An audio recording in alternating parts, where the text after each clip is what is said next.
Hello everyone and welcome to Blockchain Gaming World with me, John Jordan. So just kind of a quick look, really it's at the website rather than anything else, but this is a new genAI tool that has been announced called Verse 8. It's from South Korean game company called Planetarium, which I guess is best known for its Nine Chronicles game. It's done a few other things as well. But apparently it's been working on this in the background, so it's the next gen AI game creation. So there's lots of these tools out there at the moment. We don't, sort of hard to judge how different this will be, but I think it's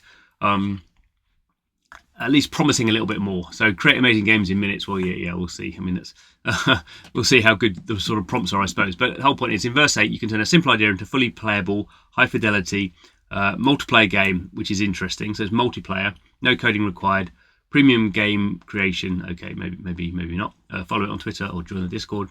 Have a quick look at the sort of settings here. So you can build and launch a multiplayer game with zero code. So that's interesting. The multiplayer bit is the interesting bit here. So no servers, no networking code. So it has this. Actually, they go into this. It has this sort of thing in the background that supposedly works all this sort of stuff out. So yeah, AI engine, blah blah blah. So it's using WebGL. So that's the sort of browser for at this point. It'll be sort of for browser games. Particle effects and lighting. Okay, loads of different assets. It says. It understands game mechanics. I guess we'll get to see on this console level visuals. We'll look at this one in a minute. It says the Vibe Jam winner. So I'm not quite sure I would call this console level visuals unless the console was a PlayStation 2. But anyway, another important thing here. I guess this is more of the sort of business side of it, but this is why people might do this rather seriously rather than just doing it as a bit of a joke. So the point here is it's obviously Web3 because Planetarium is Web3.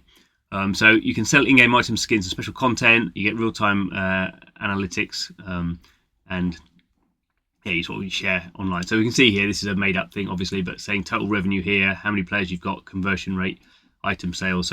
So quite how with one prompt you would put in the prompt how you want to create effectively what these are going to be NFTs that people can buy, I assume. Not quite sure about that. This is very sort of early stage for this, but at the moment we see lots of people, doing these sort of like, we create a game based on your prompt using AI. Sort of fun, but people do things in any industry, but certainly the games industry, because you can generate money from it. And so this is interesting that they're using Web3 rather than, obviously it's very difficult to sort of plug in other. I mean, people use Stripe or something like that, but Exola, I suppose. But interesting that they're putting this front and center. Okay, don't even worry about this. Blah blah blah. Okay, so we could have a look at this game. It's sort of not impressive, not that impressive, but I suppose it gives you an idea. And you don't get to see the. This is just a demo, and you don't get to see the prompt or anything like that. So it's sort of hard to know exactly. But let's do it anyway. So we can see here it's called Echo Ranger versus a. That's the web link, isn't it? So I mean it's pretty standard sort of movement keys. You can see the animation's okay, but it's not it's not the best animation you've sort of ever seen. And then there's I don't know why it's doing that now.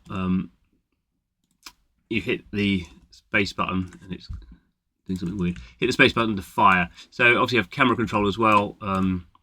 Now, because I've actually played this game, there were these little, or these big monsters turning up. They didn't actually attack you; you just had to shoot them with the laser gun. So not the most complicated thing in the world. We can see here sort of another sort of animation, boom boom, which hasn't actually got a gun, so it hasn't actually created a gun for her.